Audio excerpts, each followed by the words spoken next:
In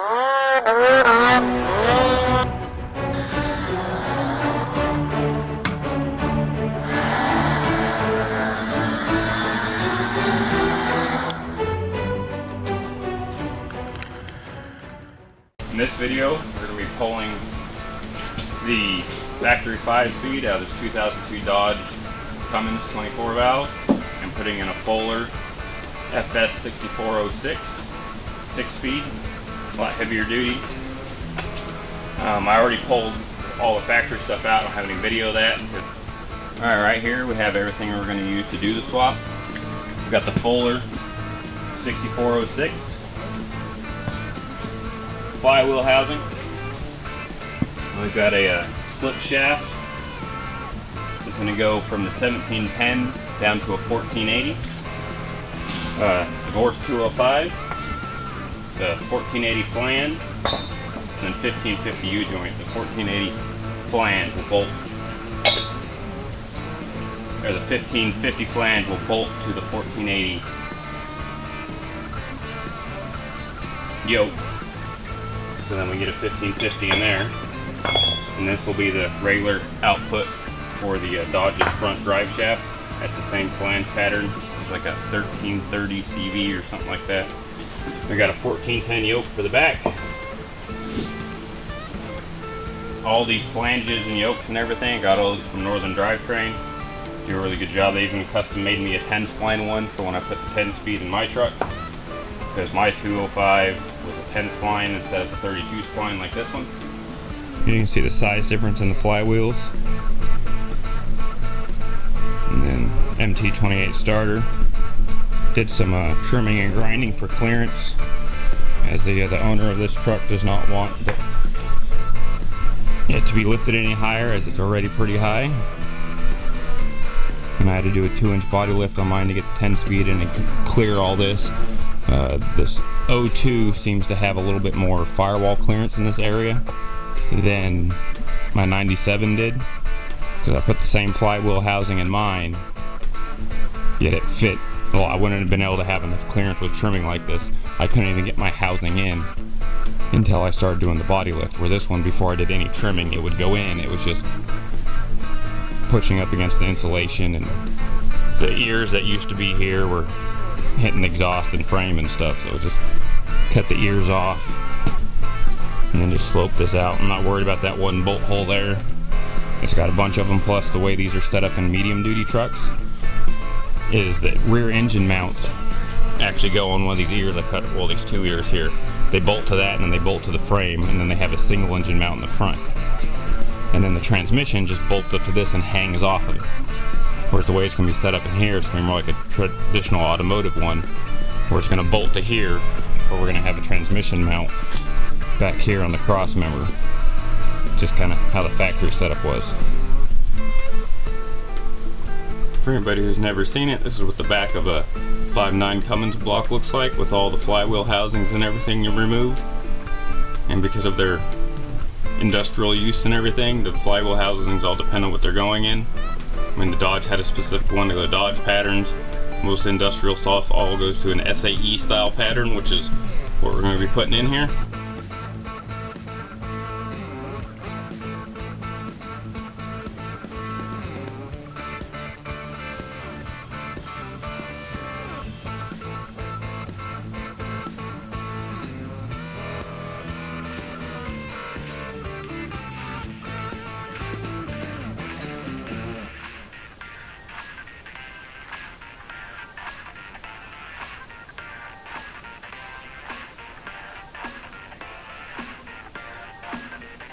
Now that we got the flywheel housing all in place and lined up on the little dowels here, to help center it up, we get the flywheel in, which is the fun part.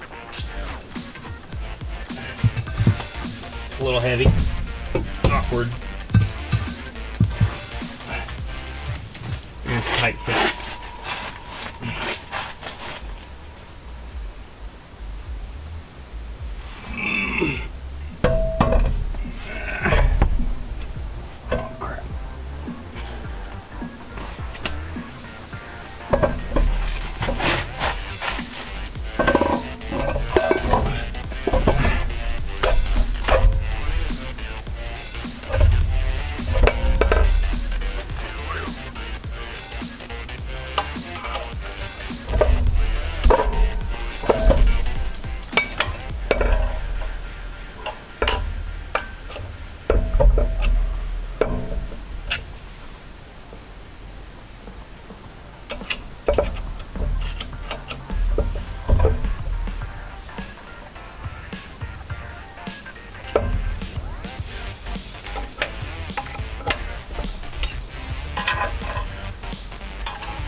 Whew.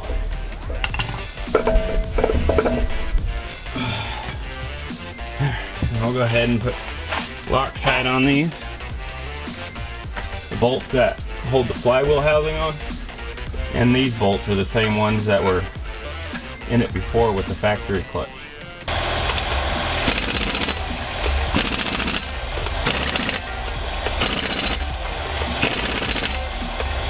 Alright, now it's time to put the clutch in. You can really help yourself out. Just put a bolt with the head cut off to put the pressure plate on because they're heavy. Otherwise you're really going to be fighting to try and get the bolts in. And there's two different patterns on this flywheel, so you need to make sure which one your pressure plate lines up with. I did that. And then you're going to want to go probably a local heavy truck place or something. I got it from a heavy truck place. My clutch kit didn't come with one. This one didn't come with one. It's just a clutch alignment tool for the proper size and everything of what you got. Well, you also want to get 8 3/8 by 16 bolts, 1.5 long, to put it on there. And the holes in here are a little countersunk, so the little shoulders on the bolt here. I can't really see it, it's dark. It actually goes into the countersink on there, but that gives you the most bite. I mean, you could use 1.25 bolts, but they don't have that shoulder.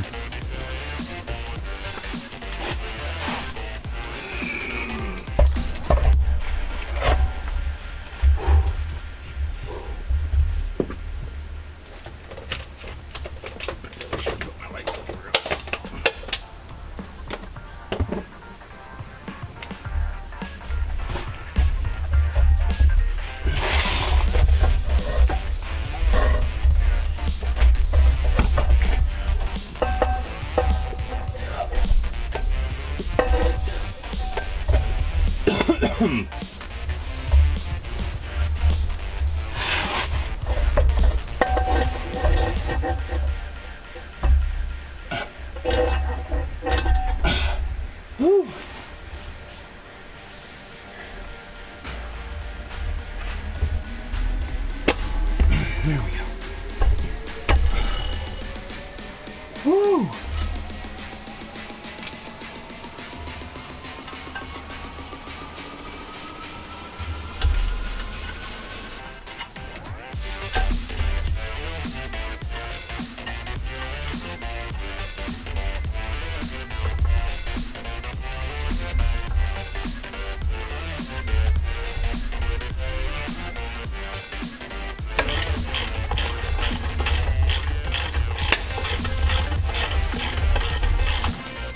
When you got it all torqued down and everything, go in and out just like that.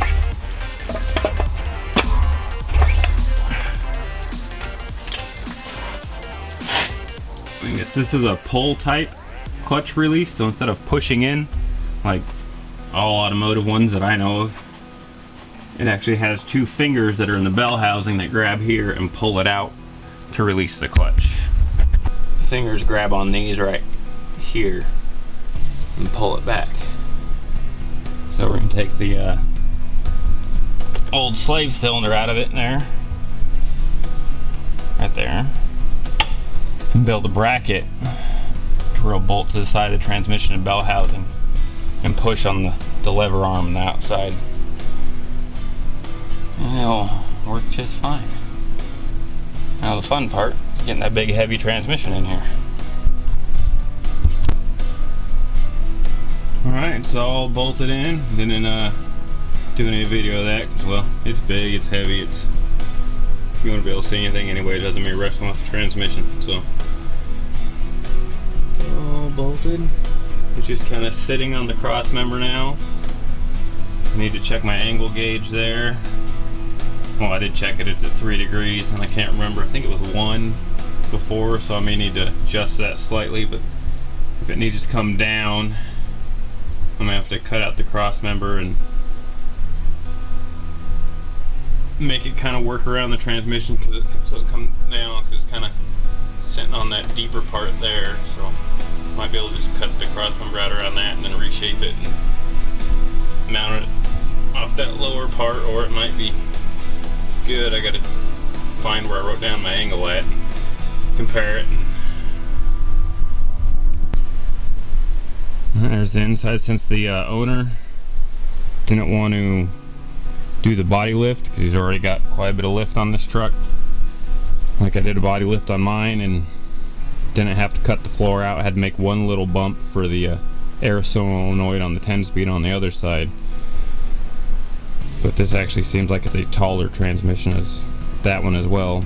But anyways, since he didn't want to do the body lift, had to cut out a nice big hole there to get the transmission up through, so I'm gonna have to redo that once I get the rear motor mount and all that set on the transmission of where it's gonna be. I'm gonna have to hopefully be able to set that in there and just put a spacer between it, and or you know, piece of metal between it and the floor there. But I'll have to see what happens. But she's in finally. A lot of work, especially when you're doing it by yourself. We got the transmission in here sitting on the cross member, and no motor mount or transmission mount yet. I got a level here on the bottom of the engine. I took a measurement before I did anything, took anything out or anything. It was at 1 degree. Now it's at 4 to 5, so I need to bring the back of the transmission down more to get it back to 1. So I'm gonna have to cut a chunk out of the cross member here. I'm thinking about just trying to notch that a little bit, how that spot sits up there, and see if that'll bring it down far enough. If not, then everything between the red lines is coming out, so we're sure we get it down far enough, and then just weld it back in, or once it gets to the right height, build the mount off the back here. I'm going to use those 2 lower bolts there to hang a mount off of, and then going to use a factory style, or basically a factory Dodge transmission mount, so it can go right in the holes on the cross member. And then we'll see where we're sitting at and go from there. Alright, I got the rear transmission mount made up. Go off 2 lower bolts there and use a factory transmission mount in order to have the angle of the oil pan on the engine back how it was at 1 degree. This is how far down cross member has to go.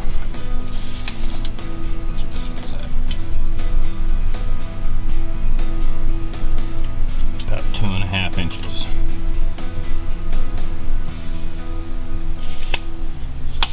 So for now I've just got the blocks holding it in position, and I'm gonna leave it that way until I get the transfer case all in and set.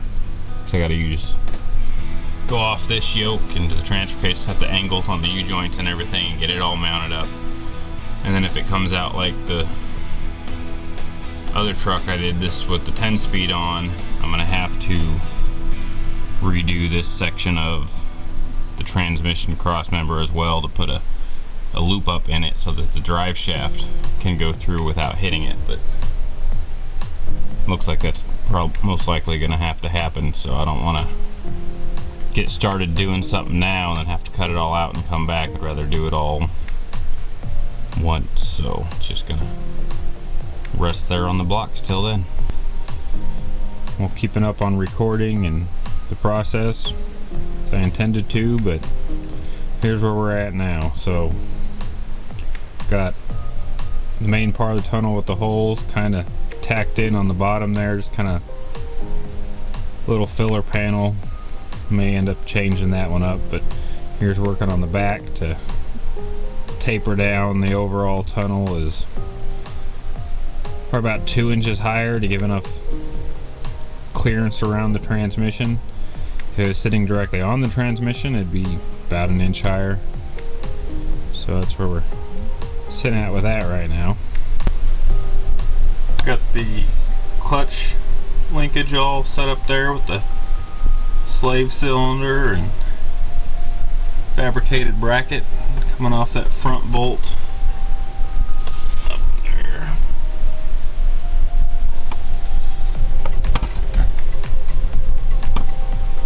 It's kicked down at an angle because the bump there, you can see where the starter goes in on the housing, so you can't put it straight forward and back. Also got the starter in there, the MT28. Yeah, seems to be working good so far.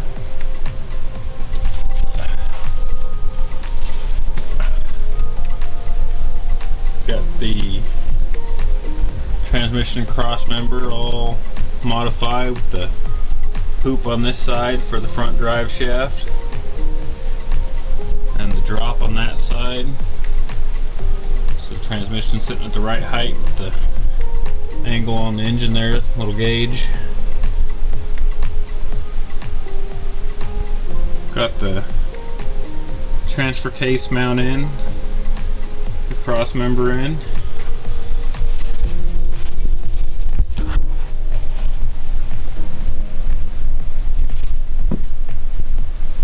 It's going right across the top of the frame. And then out here, got a nut cert in the frame to bolt it in. Ended up using the old cross member from behind, under the transfer case to put a support in for the torque arm so the transfer case doesn't rock back and forth. Use the bracket on the transfer case that was already there. And went ahead and threw the skid plate on. Just doesn't have any front support, but it'd go on, so I put it on. Got the rear drive shaft in. The front one's right over there. Just waiting on a new yoke because the old one was in there loose and wallered out the front yoke. So when that gets there, I'll go ahead and put the front drive shaft in. Got the drive shaft from Tom Woods. It's cheaper to have them ship one that's completely brand new than it is to have one extended locally with all the old parts. So went ahead and do that. Got the tunnel all welded in. That boot's just kind of sitting there, and so is the other one, just kind of keep the air out for a test drive. I don't have the center console and everything in. I'm going to do a test drive, and the owner wants to clean up all the rust that's on the floor and get it repainted, so there's no point in getting the console and everything in. Shifter all bent up. With the console and everything as high as it sits, had to bring the shaft up pretty high so that the boot will sit right in here. It won't come out through the boot weird, but it clears the dash. Not by a lot, about 3/4 to an inch, but works. Also cut about a foot off of the shifter. That's what got cut off the shifter, otherwise it would have been way up towards the ceiling. Well, and actually the way it was bent, it actually was pretty much coming over here on the seat. The bracket and lever for the transfer case shifter. It's the transfer case shift linkage with the bracket all bolted up to the side of the transmission. Shift rod up there. Use some chromoly and put it over the original rod from the truck and just kind of cut it. Cut it in there as it needs to go. little plastic like press bushing where that pushes in at. Actually didn't fit in the hole in the 205 bracket, but the rod fit the hole pretty much perfectly, so I just drilled a hole through it and put a washer and a cotter key through it to hold it on. Got the front drive shaft all in here.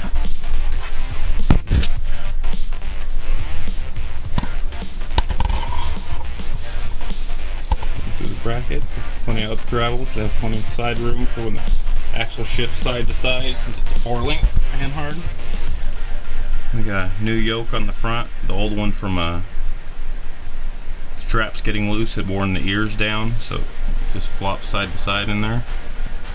And oiled up and greased and bolted in, ready to go. Use the angle finder and set the angles on all the drive shafts, so should be good. We'll find out when we go for a test drive if we got any vibration or not. According to the angle finder, we shouldn't.